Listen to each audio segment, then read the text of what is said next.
अजीज़ दोस्तों, Afzal but with facts में एक मरतबा फिर खुश आमदीद। दोस्तों, हम हमेशा आपसे कहते हैं कि हमारा प्रोग्राम जो है वो फैक्ट पर यानी हकायक पर मबनी होता है। इसमें किसी किस्म की जानबदारी आपको नज़र नहीं आएगी। अगर आप किसी जगह ये समझें कि ये प्रोग्राम किसी सियासी जमात को फ़ायदा पहुंचाने या किसी सियासी जमात को नुकसान पहुंचाने के लिए है, तो हमें फिर भी आप अपनी राय से ज़रूर आगाह करें ताकि हम अपनी सलाह कर सकें। हमारा मकसद सिर्फ़ और सिर्फ आपके पास हक़ाइक़ पर मबनी तज़िया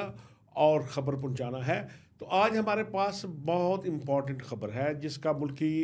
सियासत पर आने वाले दिनों में बहुत गहरा असर होगा। लेकिन डिटेल में जाने से पहले मेरी आपसे दरख्वास्त होगी कि अगर आपने अभी तक अफजल बट विद फैक्ट जो है वो सब्सक्राइब नहीं किया तो उसको सब्सक्राइब भी कर लें और साथ आइकन बटन भी दबा दें ताकि हर प्रोग्राम आप तक पहुंच सके। और अगर प्रोग्राम पसंद आए तो इसको लाइक भी करें यूट्यूब पे जाके, और कमेंट भी करें और दोस्तों को शेयर भी करें। तो दोस्तों, आज सबसे बड़ी खबर फिर है डयाला जेल से, क्योंकि आज इमरान खान साहब और बुशरा बीबी पर तोशाखाना 2 में फर्द जुर्म आयद कर दी गई है। हम आपको बताएंगे कि तोशाखाना 2 केस कब शुरू हुआ, किस किस मरहले से गुजरा, उसमें नैब का रोल क्या था, FIA का रोल क्या था, और उसके बाद इस्लामाबाद हाई कोर्ट का रोल क्या था, और आज जो सज़ा हुई वो किस, आज जो फर्द जुर्म आयद हुई उसमें किस चीज़ को बुनियाद बनाया गया। और आपको ये भी ज़रूर बताएंगे कि इस केस में इमरान खान और बुशरा बीबी को सज़ा होने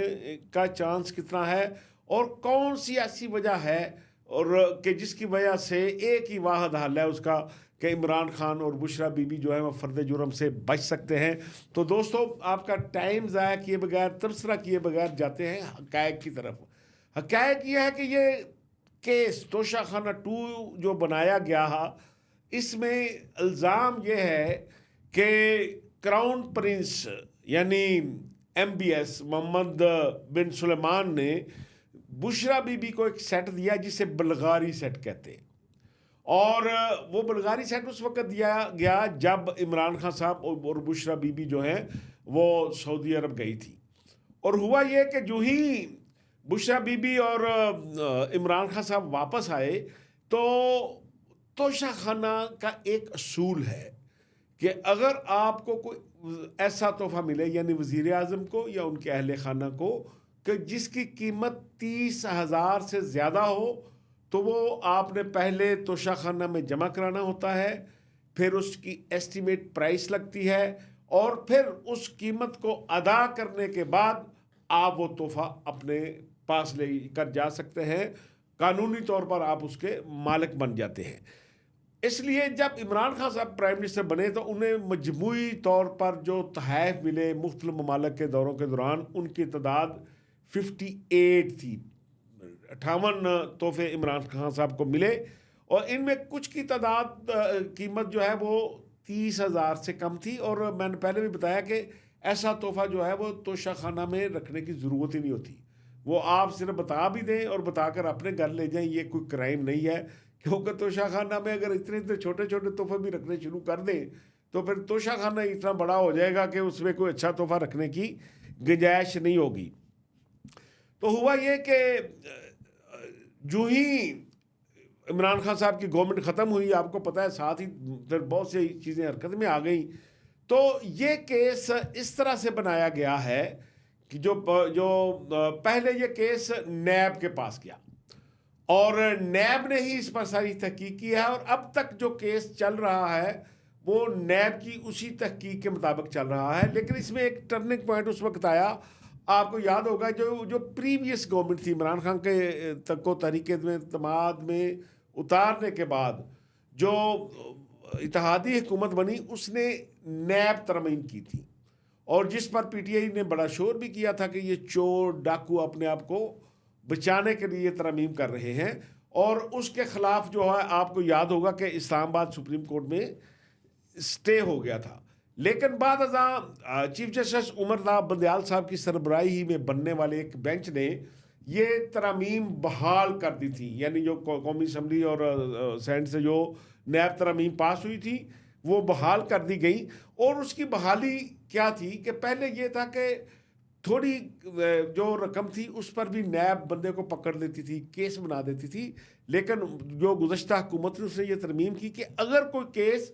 50 करोड़ रुपए से ज़ायद का हो तो वो जो है नैब को भेजा जा सकता है, और उस पर नैब केस बनाकर अपना काम शुरू कर सकता है।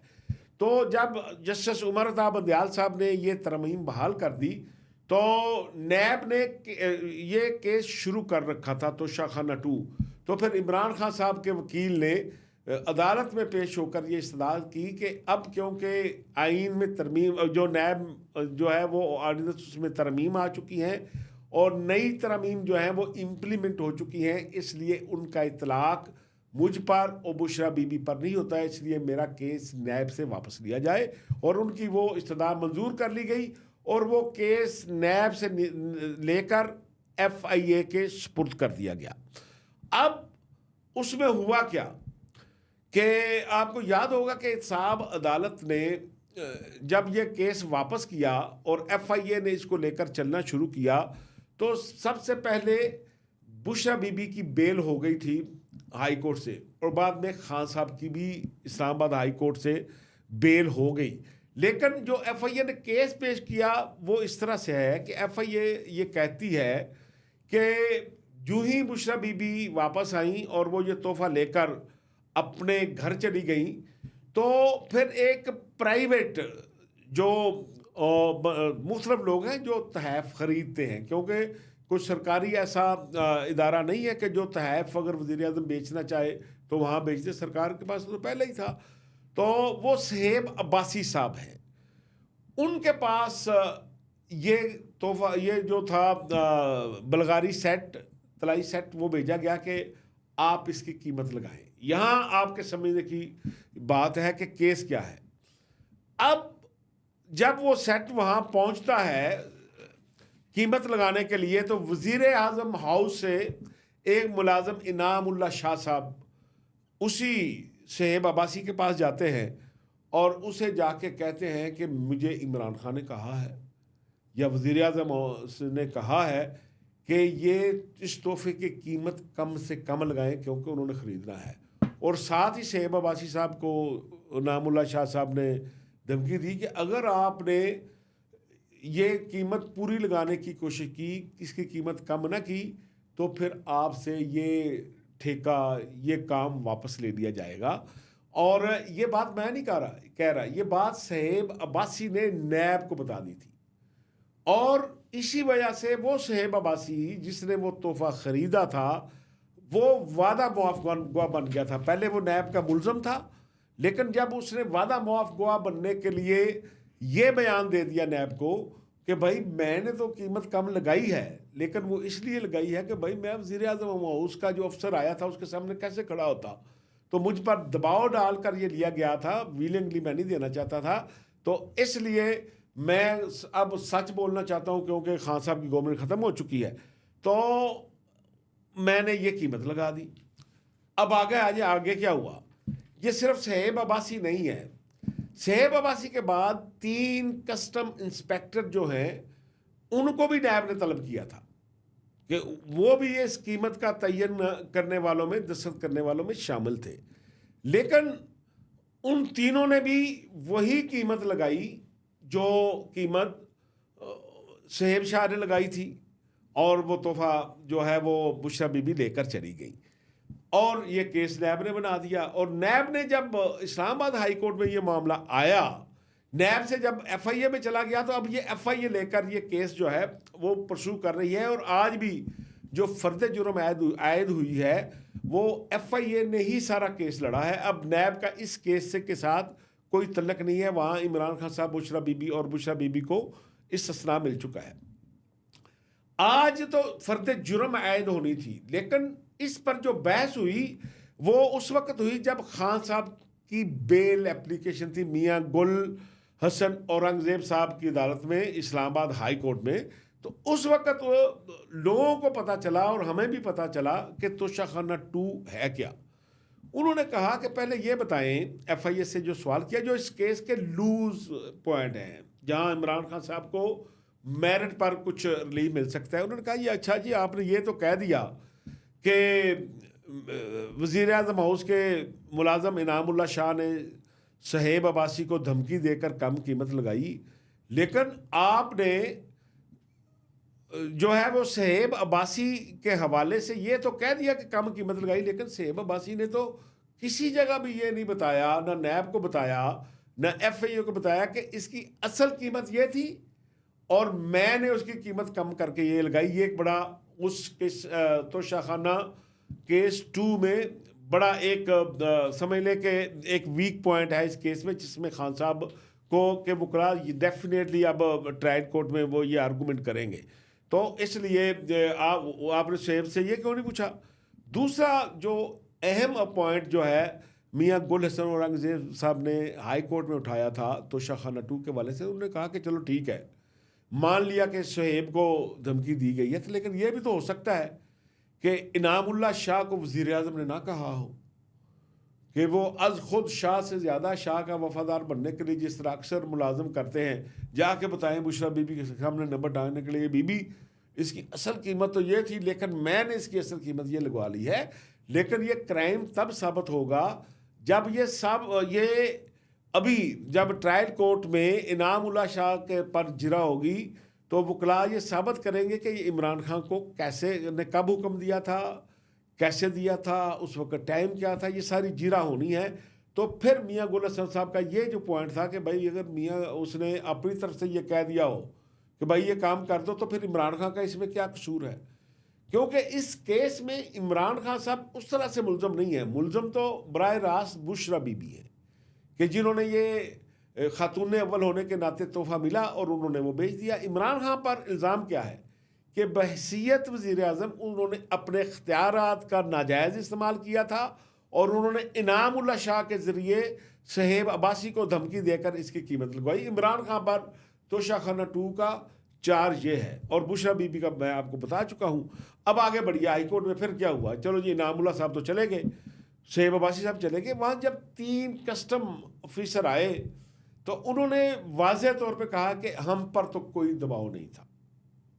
लेकिन हमने वही कीमत लगाई जो शहेब अब्बासी ने फिक्स की थी। लेकिन इसके साथ ही उन्होंने जब ये तो कहा कि हम पर दबाव नहीं था, लेकिन ये उन्होंने माना कि हमारी ये गलती है कि हमने तोहफे को देखा भी नहीं था और उसकी असल कीमत जांचने की कोशिश भी नहीं की थी, और आंखें बंद करके मनोअन शहेब अब्बासी ने जो कहा हमने वो मान लिया, जो वज़ीर आज़म उसे बताया गया वो मान लिया, और हमने भी कहा कि ठीक है यही कीमत होगी, और वो कीमत बुशरा बीबी ने अदा करके वो जो है वो बलगारी सेट जो है वो ख़रीद लिया। अब फिर मियाँ गुल हसन औरंगज़ेब साहब ने कहा कि आप ये बताएं कि आप इमरान खान पर तो ये जो है वो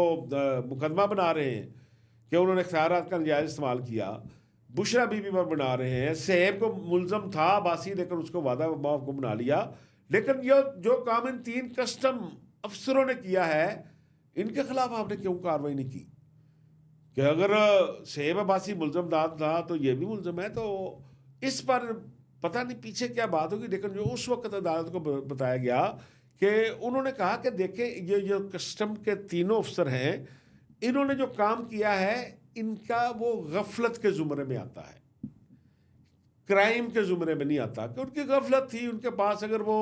बलगारी सेट गया था तो उनका काम था कि पहले सेट मंगवाते, फिर उसकी असल कीमत का तयन करते और फिर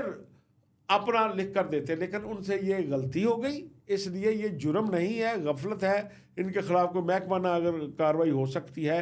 तो वो हो जाएगी, और अदरवाइज हम नहीं कर सकते। एक और जो प्ली हाई कोर्ट में ली गई थी कि इमरान खान साहब के वकीलों का ये कहना था कि भाई मसला ये है कि एक ही कीमत के